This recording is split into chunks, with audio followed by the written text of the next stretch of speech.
Ladies and gentlemen, hey, hi, how you doing? Welcome back to the channel. Thank you so much for stopping by. As we know, over the past few updates, Raven has really focused on changing up the overall TTK within Warzone. Previously, in the last few seasons, the TTK has been pretty quick. While we have a pretty open and well-balanced meta, meaning we can use a lot of different weapons in a lot of different situations, most of them killed relatively quickly, and thus the TTK was pretty low and you didn't have much reaction time in a fight. So they've been, working to try and up the TTK and raise the TTK, so there's more of a skill gap. You have to work more to, master weapons and whatnot. But all that taken into consideration, there is still one weapon in particular that has an insane TTK at pretty much any range, and that is none other than the FAL. Now, the FAL has been insane for quite some time, but it's really slept on because it's a lot more difficult of a weapon to use compared to things like the C58, the AK, the Krig, the AMAX, so on and so forth. But today we are specifically looking at the FAL, why it is so good, and how its TTK advantage might actually push it to be a lot more popular. So if you enjoy the video at any point, let me know by dropping a like on it. Would be seriously appreciated. Let's go for 3,000 likes on this video. And of course, if you are new to the channel or if you haven't already subscribed, I am always covering everything going on in COD, news, updates, loadouts, tips. It is all right here. So feel free to subscribe. That way you can always stay up to date. So first things first, we are back on True Game Data. As always, tons of credit and huge shout out to Tony for putting in all the work and getting in all these numbers for every weapon in the game. His YouTube channel and the site will always be linked down in the description below. But let's look at the FAL versus a ton of other different meta weapons right now. Of course, we're on the 250 health. We're looking at chest shots for this, but we are going to look at all the different body locations here in just a moment. But we're comparing the FAL with the Cold War AK, which of course is one of the best rifles, the C58, the FARA, the Krig, and then also the AMAX, other rifles that are definitely in the top meta discussion, right? These are the best that we currently have. And of course, on every single one of these, we have the best muzzle and the best barrel option for the best range and velocity. Now you can see the FAL is the orange bar here, and it is significantly better than every other weapon that we have right now. But of course, you have to take into consideration the FAL is a semi-auto weapon, whereas all these other rifles are fully auto, so they're a lot easier to use. In order to really capitalize off the FAL, you have to have a good trigger finger and you have to be able to stay on target consistently, which is a lot more difficult than with these other weapons. So it's a very high risk, high reward kind of weapon. But as you can see, when we look at the stats here, the TTK comparatively is insane. We're looking at a 0.51 up close, only goes to a 0.53 at that 28 meter mark.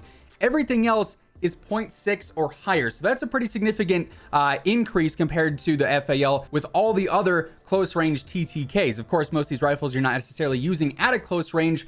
The FAL, though, is far more versatile than any of these other rifles. You can build this to be close range. You can build this for medium range. You can build this for long range fights. It's going to be a bit different depending on where you want to use it. But as you can see, it's got the 1 damage drop off, just like all these other rifles. It's a bit earlier than some of these other rifles at that 28 meter mark, specifically for the chest. But then through and through, it's still the best TTK. The only thing that's close is going to be our dark blue here, which is going to be the Krig. Obviously the most popular rifle right now, but I mean, the stats really do speak for themselves here. Like I said, that's just the chest. Let's go ahead. Let's look at the headshot TTK. It's the same story. Up close, to be fair, it is actually pretty close with the AMAX. The AMAX, if you're hitting headshots, is going to be extremely dominant still. But the AMAX drops off at that 36 meter mark. The Cold War AK-47 drops off at 38 meters.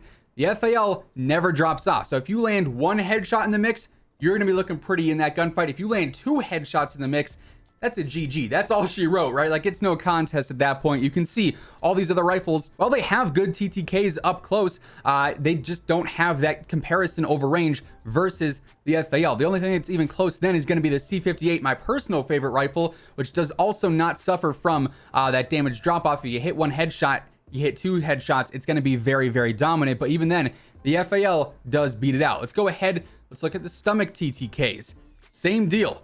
No damage drop off, which is just a huge advantage to have. And that's also one of the reasons why it's so good in literally every single type of range or every single type of engagement, because you don't have to worry about those major drop offs like you do with all these other rifles. The FARA and the AK both have better TTKs through about 40 meters there, but they do drop off after that. And even then, up close, the FAL is still not that far behind compared to these other rifles. So again, it's more than competitive, I would say. Then for the extremities, same deal. The AK-47 from Cold War and the FARA do end up having really good TTKs through about 40 meters.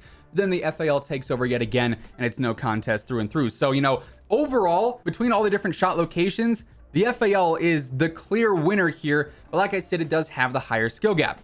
We can also go ahead, we can look at the base stats here and compare these. The fire rate is not going to be nearly as good as all these other rifles, but obviously it is semi-auto, so it's going to have to factor that into the equation.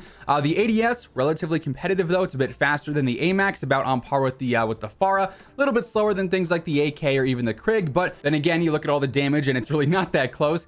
Sprint to fire time is going to be the same as all the other rifles. The tactical sprint to fire time, same deal here. The movement speed is totally competitive, up there with the AMAX, a little bit slower than like the FARA or the Krig and whatnot, but it's close enough that it's not going to be a drastic difference. The ADS movement speed is actually phenomenal here. It's significantly better than things like the AK, the C58, the FARA, a little bit better than the Krig, a little bit better than the AMAX. So it's winning in that category by a pretty significant amount. That's always a nice bonus to have. Then you look at the velocity, and again, it's totally competitive with everything else, a bit better than the AMAX, then pretty close to things like the AK and the C58. So it's either really close to or even better in some of these other base stat categories. Then you factor in how powerful it is, and you have a very, very good weapon on paper. Now that said, just because something is good on paper does not always mean it's great in game. The MG34 I feel like is a great example of that. Its TTK is great, but it is just as slow as a turtle in game. It's not worth using.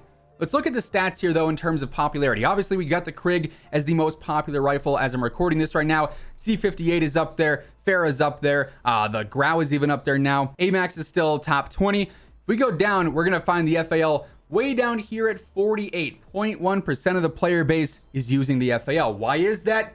The skill gap. You can see over time this thing has gotten really just sort of tossed to the side. At one point it was very, very popular. That's when everyone was using it as like an SMG and it was ridiculously good up close, right? And that's also when you can sort of see the KD was at its highest peak. But now it's sort of back on the rise here because we have this longer TTK overall. But if you're good enough to, you know, lock in that trigger finger and make it so you can actually shoot this thing relatively fast and also stay on target at the same time, you've got a very, very dominant rifle that, as we just saw, absolutely just blows everything else out of the water. So despite it being used less and less, players who are using it are doing better and better. And you can look at the best setups for it, the best attachments. These are the attachment setups that have the best KD overall. Now you can see some of these KDs are a bit more skewed. 7 KD, 6 KD, 2 KD are obviously a bit higher. However, the 2 KD one is actually the one that I'd recommend most players to use. You can see you're going for the marksman barrel. That's going to help out with range, velocity, and control. The commando foregrip is obviously going to help out with the control as well.